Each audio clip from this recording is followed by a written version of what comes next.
Muchísimas gracias por estar en Fuego Amigo, Finocchiaro. Quiero preguntarle por una frase del presidente Alberto Fernández, le leo el textual. Dice, los distritos con clases presenciales están jugando con fuego y el fuego va a quemar a la gente. ¿Qué piensa? Que es un exceso. Yo creo que hay que racionalizar la discusión porque en general el gobierno trata de jugar con pares de opuestos, ¿no? Es decir, siempre tiene que tener un enemigo que sea el opuesto. Acá sería salud o muerte, educación o muerte, economía o muerte. Los que estamos a favor de la presencialidad, que básicamente es la lógica del sistema educativo en Argentina y en todas partes del mundo, no tenemos vocación suicida.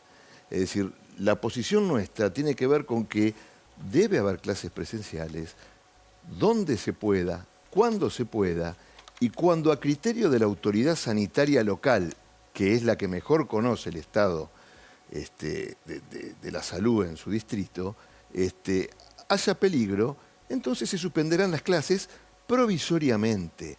Nunca, digamos, sine die, o sea, para no volver a empezar más. Ahora, ¿usted hubiera llevado, como hizo Larreta, esta discusión a la justicia o hubiera intentado sentarse a dialogar con el gobierno nacional?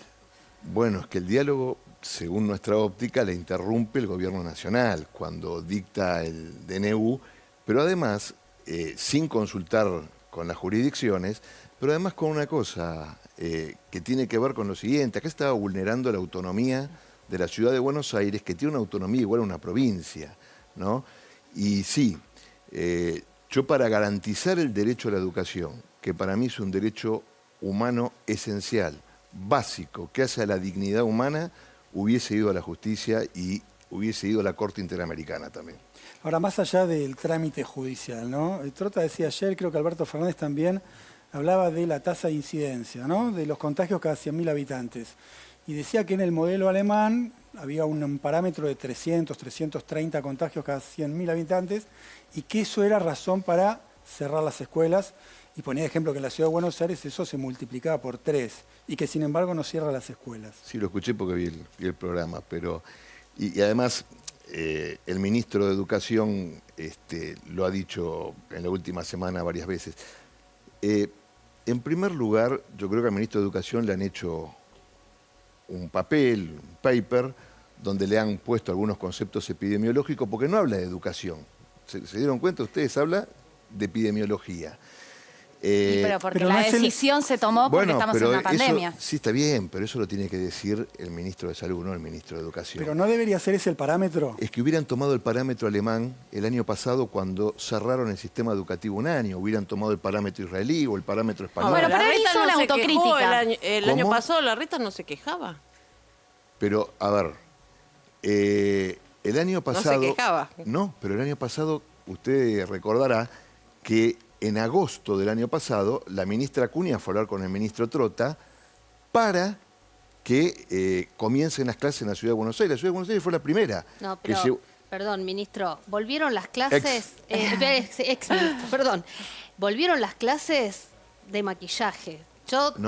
No volvieron las clases. Volvieron actividades recreativas en los colegios para vincularse. Porque ahí se generó, no dictado de clases. Porque ahí se generó la disputa con el gobierno nacional, pero la ciudad fue la que primero quiso volver en agosto. Sí, pero convocaban a los chicos en diciembre actividades recreativas que no eran obligatorias. Sí, porque hubo toda una discusión y ahí hubo diálogo con el gobierno nacional y ustedes recordarán que esa negociación estaba bastante avanzada hasta que un lunes Roberto Baradel dijo no pueden volver las clases hasta que todos los argentinos estén vacunados. ¿No crees que la discusión no está mediada por los intereses políticos o los objetivos políticos? Porque digo, el año pasado Larreta no fue a la justicia a pedir, a reclamar por autonomía. Bueno, pero palo porque boga y palo porque no boga. Cuando Horacio discutió con el gobierno nacional y esa discusión llevó 2 o 3 meses, lo criticaban porque dialogaba. Y ahora lo critican porque va a la justicia. No, Juntos por el Cambio lo criticaban internamente porque dialogaba, porque yo la verdad que aplaudo que dialoguen. Sí, bueno, estoy tratando de entender qué pasó entre una situación y la otra para tener un cambio de postura tan diferente. No, Larreta no cambió de postura.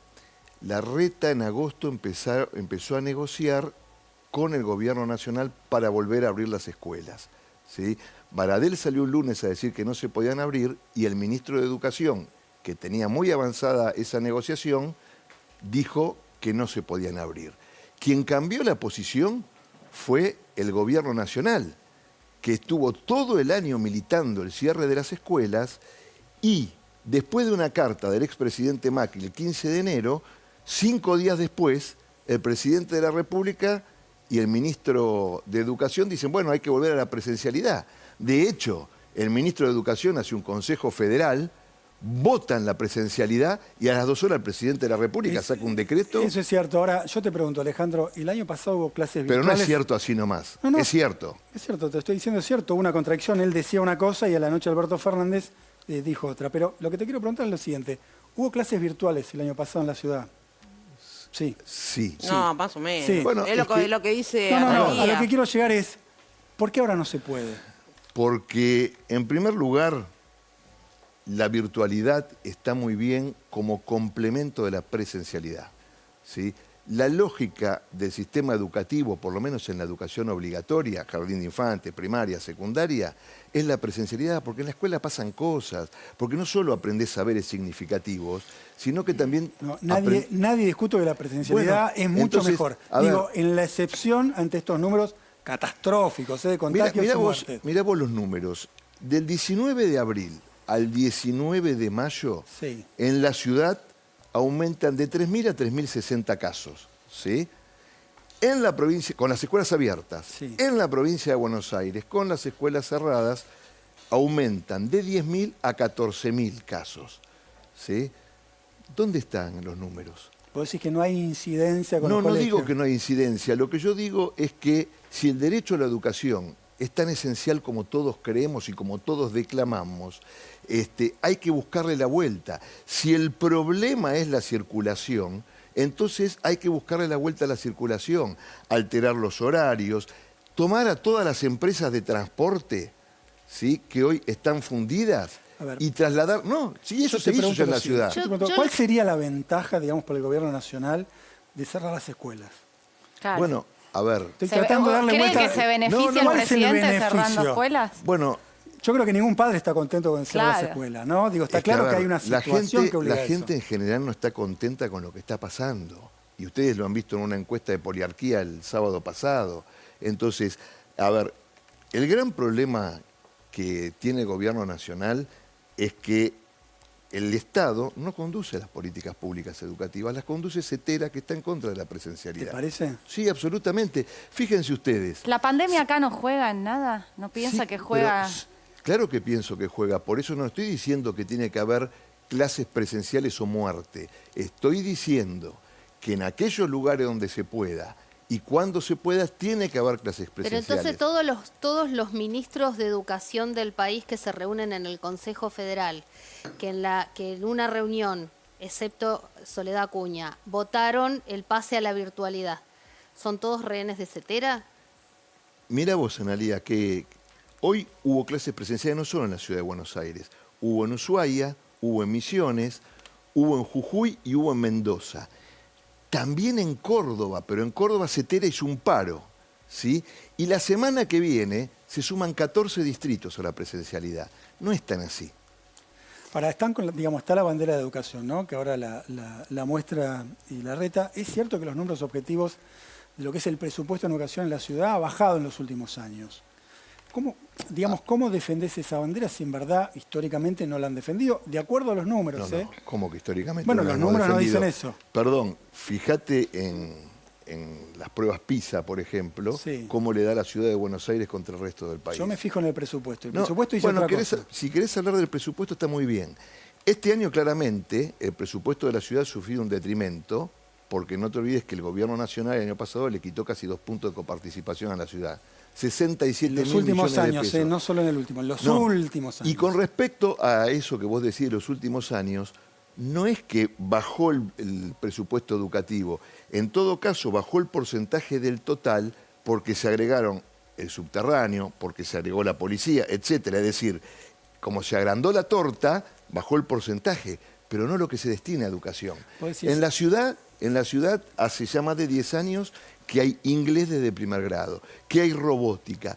Las escuelas se han reconstruido desde el año 2007 todas, y cuando nosotros las tomamos estaban en estado catastrófico. Me permito pedir que pongan puertas en los baños de una escuela muy linda, pero de escuela pública, que no tenía puertas que cerraran en los baños. Me permito hacer un caso personal, que es que soy docente informal de apoyo escolar hace 11 años y veo, para ser justa, que pasaron distintos gobiernos y el nivel de formación docente, el nivel de inversión en las computadoras de los pibes, de inversión educativa y de lo que se ve reflejado en el nivel que tienen en diferentes escuelas, la verdad que no ha mejorado. Hubo una transferencia de recursos a la escuela privada. Le voy a decir lo mismo que le dije a Trota anoche. No se escuchan a ministros de educación de ningún gobierno discutiendo cómo vamos a mejorar la escuela para los trabajos del futuro, para este mundo tan desigual. Estamos siempre en la emergencia discutiendo chiquitaje político. Bueno, mirá vos. Y en eso no hay grieta. A ver, cuando nosotros gobernamos, sí discutimos sobre educación. De hecho, el proyecto Secundaria 2030, que es una nueva forma de enseñar a aprender, que lo empezamos con todas las provincias, este gobierno lo abandonó. El proyecto Aprender Matemática, basado en las evaluaciones Aprender, que nos daban muy mal, nos costó 2 años de trabajo con especialistas de Singapur, de México y de Argentina. El gobierno nacional no lo implementó. Yo en el territorio, por lo menos en el caso personal, no vi que haya mejorado eso en la práctica, por lo menos a los pibes que están en una situación más vulnerable. Nosotros no podemos basarnos en un caso personal. No, por supuesto, sí, pero... Nos tenemos, en la última evaluación Aprender, que el entonces presidente Macri dio los resultados en marzo o abril del año 2019, nosotros habíamos sacado, gracias a la política de escuela Faro, que este gobierno discontinuó, que era poner todos los recursos del Estado en las escuelas menos favorecidas, habíamos sacado del último quintil el 7% y lo habíamos llevado para arriba, ¿sí? Y eso eran las evaluaciones Aprender, absolutamente limpias y transparentes. Nosotros sí dimos la discusión educativa. De hecho, nuestros conflictos con Cetera no eran por un punto más o un punto menos de paritaria, era por quién conduce la política educativa en Argentina, si lo hace un Estado o lo hace el sindicato. Y nosotros creemos que lo debe hacer el Estado, porque el Estado nos representa a todos los argentinos. Dos preguntas muy concretas. ¿Vos qué crees que quieren los padres o que creen los padres de esta situación?